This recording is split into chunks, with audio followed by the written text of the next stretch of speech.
আসসালামু আলাইকুম।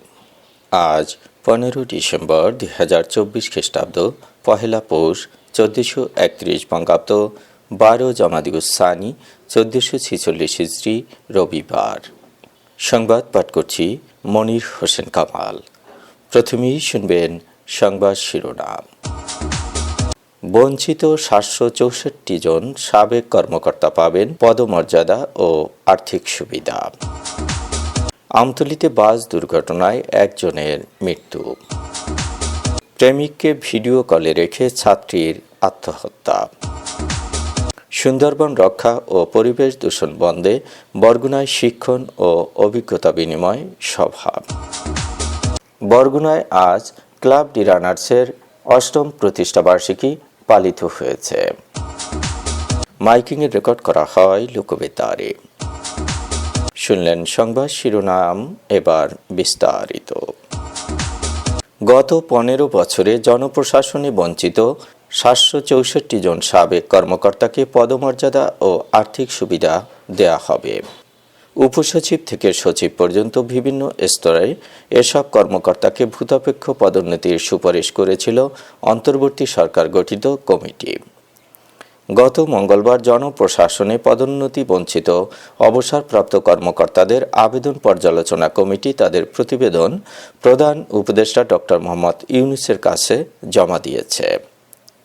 জনপ্রশাসন মন্ত্রণালয় গত 16 সেপ্টেম্বর সাবেক অর্থ সচিব এবং বিশ্ব ব্যাংকে বাংলাদেশের সাবেক বিকল্প নির্বাহী পরিচালক জাকির আহমেদ খানকে আহ্বায়ক করে 5 সদস্যের একটি কমিটি গঠন করেছিল।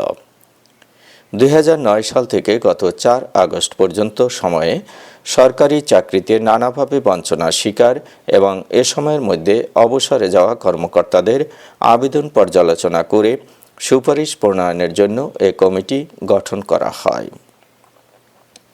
নির্ধারিত সময়ে মারা যাওয়া কর্মকর্তাদের পক্ষে তাদের পরিবারের সদস্যদের করা 19টি আবেদন সহ মোট 1540টি আবেদন জমা পড়েছিল। এর মধ্যে 13টি আবেদন নানা কারণে কমিটির আওতার বাইরে ছিল।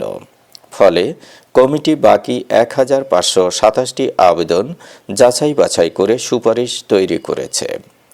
আবেদনগুলো যাচাই বাছাই কমিটি 28টি সভা করে পুঙ্খানুপুঙ্খ বিচার বিশ্লেষণের মাধ্যমে সুপারিশ প্রণয়ন করেছে, যা প্রধান উপদেষ্টার কাছে জমা দেওয়া হয়েছে। সচিব পদে 119 জন, গ্রেড 1A 41 জন, অতিরিক্ত সচিব পদে 528 জন, যুগ্ম সচিব পদে 72 জন ও উপসচিব পদে 4 জনকে পদোন্নতির সুপারিশ করেছে। 764 কর্মকর্তার মধ্যে কমিটি 9 জনকে 4 ধাপ, 34 জনকে 3 ধাপ, 126 জনকে 2 ধাপ ও 595 জনকে 1 ধাপ পদোন্নতি দেওয়ার সুপারিশ করেছে। এসব কর্মকর্তাকে আর্থিক সুবিধা দেওয়ার জন্য 50 থেকে 60 কোটি টাকার মতো লাগতে পারে। আমতলী কুয়াকাটা আঞ্চলিক মহাসড়কে সুরভি পরিবহন নামের একটি দূরপাল্লার যাত্রীবাহী বাস দুর্ঘটনায় রিমা আক্তার নামে এক নারী নিহত হয়েছেন। আহত হয়েছে নারী শিশুসহ আরও 4 জন। আহতদের বরিশাল শেরেবাংলা মেডিকেল কলেজ চিকিৎসা মহাবিদ্যালয় হাসপাতালে পাঠানো হয়েছে। ফায়ার সার্ভিস ও স্থানীয় সূত্রে জানা গেছে, আজ ভোর 5টার দিকে আমতলী পটুয়াখালী আঞ্চলিক মহাসড়কের আমতলীর তুলার মিল নামক স্থানে ঢাকা থেকে কুয়াকাটার উদ্দেশ্যে ছেড়ে আসে নাইট কোচ সুরভি পরিবহনের একটি বাস। ঘন কুয়াশার কারণে নিয়ন্ত্রণ হারিয়ে বাসটি সড়কের পাশে খাদে পড়ে যায়। ওই দুর্ঘটনায় একই পরিবারের 2 শিশু আহত হয় ও তাদের মা রিমা আক্তার ঘটনাস্থলেই মারা যায়। অন্য আহতরা হচ্ছেন আকলিমা বেগম এবং তার মেয়ে সঞ্জিদা। নিহত রিমা আক্তারের বাড়ি যশোর জেলায়।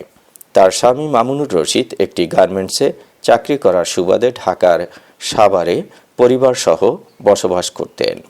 নিহত নারীর স্বামী ও শিশুদের নিয়ে কুয়াকাটা সমুদ্র সৈকতে যাচ্ছিলেন। নিহত রিমার স্বামী মামুনুর রশিদ জানিয়েছেন, দুর্ঘটনার সময় তারা সবাই ঘুমিয়েছিলেন। হঠাৎ ঝাঁকুনিতে ঘুম ভেঙে গেলে দেখেন বাসটি দুর্ঘটনার শিকার হয়েছে। দুর্ঘটনায় তার স্ত্রী রিমা নিহত হলেও 2.5 বছরের ছেলে রাইহান ও 6 বছরের মেয়ে মালিহা মারাত্মক আহত হয়েছে। তিনি তার স্ত্রীর মরদেহ আমতলী উপজেলা স্বাস্থ্য কমপ্লেক্সে রেখে আহত শিশুদের নিয়ে বরিশাল শেরেবাংলা মেডিকেল কলেজ হাসপাতালে চিকিৎসার জন্য নিয়ে গেছেন।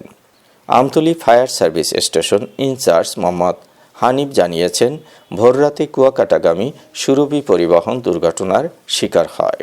এতে 1 জন নিহত ও 4 জন আহত হয়েছে। নিহত ও আহতদের তারা উদ্ধার করেছেন। জাহাঙ্গীরনগর বিশ্ববিদ্যালয়ের ছাত্রী তাকিয়া তাসনিমের ঝুলন্ত মরদেহ উদ্ধার করেছে পুলিশ। প্রেমিকের সঙ্গে মনোমালিন্য হওয়ায় তাকে ভিডিও কলে রেখে আত্মহত্যা করেছেন ওই শিক্ষার্থী। আজ ভোর 4:45টার দিকে বিশ্ববিদ্যালয়ের আবাসিক হলের নিজ কক্ষে তিনি আত্মহত্যা করেছেন। তাকিয়া তাসনিম বিশ্ববিদ্যালয়ের ভূগোল ও পরিবেশ বিভাগের 53 ব্যাচের শিক্ষার্থী ছিল। তিনি বীর প্রতীক তারামন বিবি আবাসিক হলের 7ম তলায় থাকতেন। তিনি মাগুরা সদর উপজেলার পারান্দুয়ালি এলাকার ব্যবসায়ী আরিফ হোসেনের মেয়ে। প্রেমিকের সঙ্গে মনোমালিন্য হওয়ায় তাকে ভিডিও কলে রেখে তাকিয়া আত্মহত্যার সিদ্ধান্ত নেয়। তখন ওই প্রেমিক নিহত ছাত্রীর বান্ধবীদের ফোন দিয়ে বিষয়টি জানিয়ে তাকে উদ্ধারের অনুরোধ করেন। তবে তারা সময়মতো দরজা ভাঙতে ব্যর্থ হন। দরজা ভেঙে ভেতরে প্রবেশ করে তাকিয়াকে ফ্যানের সঙ্গে ঝুলন্ত অবস্থায় পাওয়া যায়। তাকিয়া ওই হলের আবাসিক শিক্ষার্থী হলেও নিয়মিত হলে থাকতেন না। তিনি সাভারে তার মামার বাসায় থাকতেন। গতকালই তিনি হলে এসেছিলেন। সুন্দরবন রক্ষা ও পরিবেশ দূষণ বন্ধে বরগুনায় আজ করা হয়েছে শিক্ষণ ও অভিজ্ঞতা বিনিময় সভা।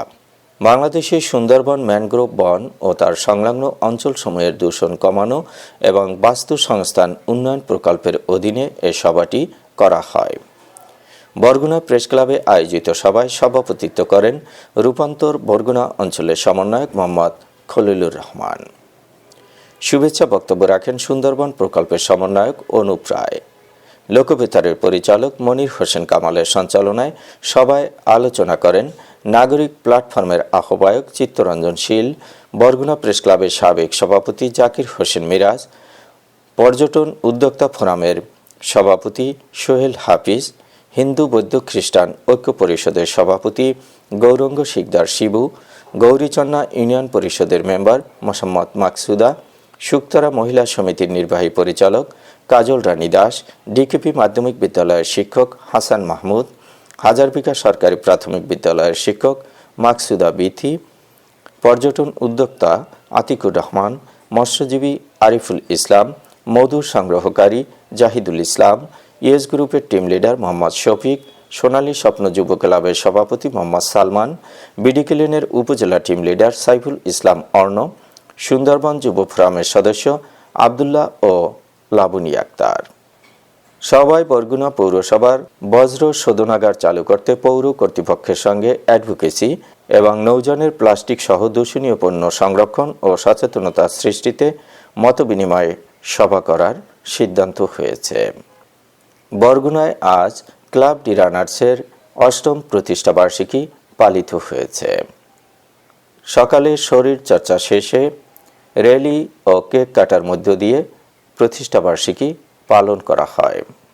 প্রতিষ্ঠাবার্ষিকীর আলোচনা সভায় আলোচনা করেন ক্লাব ডি রানার্সের অন্যতম উপদেষ্টা বরগুনা প্রেস ক্লাবের সাবেক সভাপতি জাকির হোসেন মিরাজ, লোকবেতারের পরিচালক মনির হোসেন কামাল, বরগুনা জেলা আইনজীবী সমিতির সাধারণ সম্পাদক অ্যাডভোকেট মোহাম্মদ হাবিবুর রহমান, অন্যতম উপদেষ্টা মোহাম্মদ নাসির উদ্দিন, ক্লাব ডি রানার্সের সাধারণ সম্পাদক মোহাম্মদ মহসিন মিয়া। 2016 সালে ক্লাব ডি রানার্স প্রতিষ্ঠা করা হয়। তৎকালীন অতিরিক্ত জেলা প্রশাসক মোহাম্মদ নুরুজ্জামানের নেতৃত্বে এ ক্লাবটি গঠন করা হয়। মাইকিংয়ে রেকর্ড করা হয় লোকবেতারে। সুমধুর ও সুস্পষ্ট কণ্ঠে মাইকিংয়ের জন্য লোকবেতারের বিকল্প নেই। লোকবেতারের সাউন্ডপ্রুফ স্টুডিওতে করা হচ্ছে গান ও নাটকের রেকর্ড। সেই সাথে লোকবেতারে নামমাত্র টাকায় প্রচার করা হচ্ছে বিজ্ঞাপন। 15 সেকেন্ডের বিজ্ঞাপন প্রচারিত হচ্ছে মাত্র 500 টাকায়। 30 সেকেন্ডের বিজ্ঞাপন 1000 টাকা, 45 সেকেন্ডের বিজ্ঞাপন ১,৫০০ টাকা আর 1 মিনিটের বিজ্ঞাপন প্রচার করা হয় মাত্র ২,০০০ টাকায়। নির্ধারিত টাকার বিনিময়ে প্রতিদিন কমপক্ষে 5 বার করে পুরো 1 মাস বিজ্ঞাপন প্রচার করা হবে। মাইকিং ও বিজ্ঞাপনের জন্য যোগাযোগ করবেন 0-17755664445 নম্বরে। এবারে শুনবেন আবহাওয়ার খবর।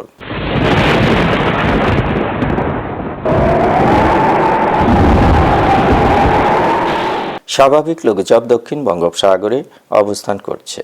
এর একটি বর্ধিত অংশ উত্তর বঙ্গোপসাগর পর্যন্ত বিস্তৃত। অস্থায়ীভাবে আংশিক মেঘলা আকাশ সহ সারা দেশের আবহাওয়া শুষ্ক থাকতে পারে।